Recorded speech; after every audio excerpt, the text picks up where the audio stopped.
Hey folks, it's Tom, your frugal prepper. Getting ready to head down to Atlanta, Georgia tomorrow. Actually, Marietta, which is a little north of Atlanta. We're going to stay in the Drury Inn overnight, and then we're going to head on down to Tampa after we check out of the Drury Inn around 10. That way we miss the most of the rush hour going through Atlanta. And head down to Tampa and go to Busch Gardens and ride coasters for 3 days. And probably go to the beach and just have some fun. But I'm at the car wash now, just getting the Buick all cleaned up. I checked the oil and the coolant, and I got my tools in the back, and I got an extra belt and a belt tensioner pulley, and I got an extra wheel bearing. I'm set. So, but I was just curious, how many of you who have quit smoking have nightmares about smoking again?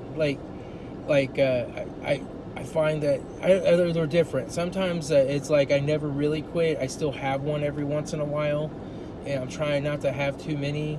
And then other times it's like I quit and I failed and I started again, and then I end up buying a pack and I go back to being a full smoker again. And then I like wake up and I'm like, oh good, thank God I didn't start smoking again.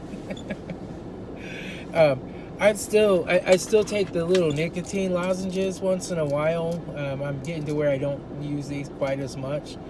I find that as long as I don't think about wanting a cigarette, I don't need these. But if I'm around somebody else and they light up, or I smell somebody else up ahead of me on the interstate, because now my sense of smell has came back, and I can smell from a mile ahead of me, like, oh, somebody's got a Marlboro menthol light,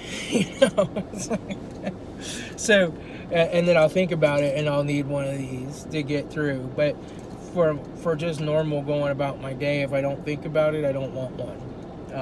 So I'm gonna be off of these here within the 2-month mark. I'm about a week or so away from my 2 months. But it's just weird. Like, I have these, like, they're kind of dreams but kind of nightmares. As to why, I don't know what that's about. But now, last time I quit smoking for 8 months, I did the patch for a month, and then I just forgot to wear my patch one day, and then I discovered it the next morning. I was like, oh, I guess I don't need that anymore, and I just didn't smoke anymore after that. And then it started, like, I had my best friend's wife came over and helped clean the apartment that I was living in, because I was a single parent and I was working a really, long hours, full-time job. And so I just needed help, and so I paid her to clean and vacuum and do the dishes, that kind of stuff. And she had been smoking and left like a half a cigarette in the ashtray. And I looked at it and I was like, I should just run that underwater, shred it up and throw it away. And I was like, no. I was like, it's been a long time. I can have a half a cigarette. It's not going to kill me. And I smoked it, and it was good. And I found myself a couple hours later up at the gas station buying a pack. And then I smoked for another 12, 13 years after that. Actually close to 15 years ago was when that was. And so, it's really, I guess it's a bigger deal. Like, I really know that I can't even take one puff, or I'll have to go through fighting that addiction all over again. But just curious, who else has had that problem? What do you do about it? I guess you just don't smoke is the main thing. I have those days when I have to take it 5 minutes at a time, and I have those days where I don't even think about it, so it just, it's kind of weird. Okay, I gotta slow down for the underbody wash here. Hang on. Oh yeah, there's the bottle blaster.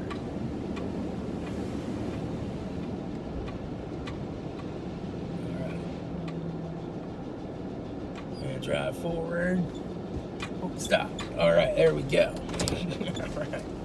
But yeah, I'm still doing the keto. I'm still losing weight. I just went to the dollar store and Kroger's and stocked up on keto-friendly snacks for the drive. Some different kinds of nuts, some pecans, some almonds, some cashews, some pistachios, some cans of Vienna sausage, and some of the Oh, they're the summer, like these little sausage sticks that I get.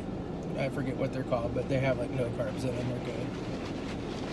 That way, if I get hungry and I'm driving, I'll have a little something to eat. And we're staying at the Drury Inn there in Atlanta, which is nice. They always have like a dinner and a breakfast, and the dinner usually has something low carb that I can eat, and the breakfast has always got eggs and sausage, which I can eat. And then they got a nice indoor pool and stuff, so make the kid happy. Not much to do in Atlanta this time of year. I mean, they have a Six Flags swimming pool place or swimming place, but I'm sure it's got to be closed in, just late December. Even in Atlanta, it's still pretty chilly. So I think we're just going to hang out at the hotel and then take a rest and then hop back in the car and go. And then the hotel that we're going to, they don't have a coffee maker. I don't know why. It's something about like they have one for the whole hotel, but they don't have it for each individual room right now because of the COVID. So we're taking our own coffee maker. And man, that's loud. And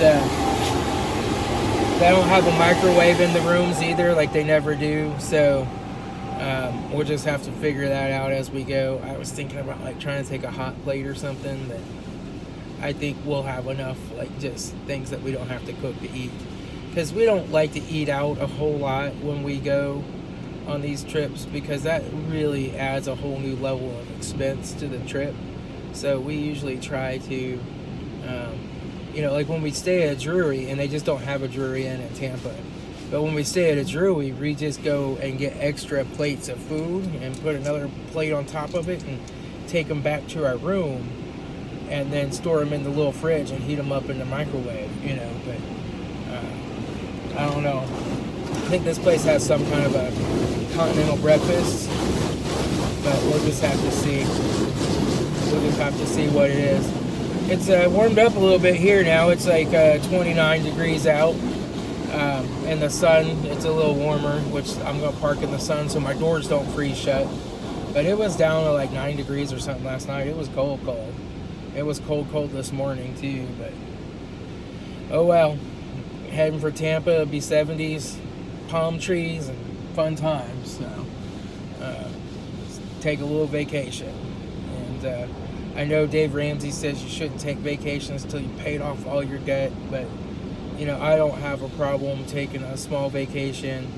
It's all together. Both hotels and the park tickets are going to cost us around $550, and then that's for all three of us. And then we're just going to eat on the cheap, and get by. But all right, I'll talk to y'all later. It's time for Frugal Prepper.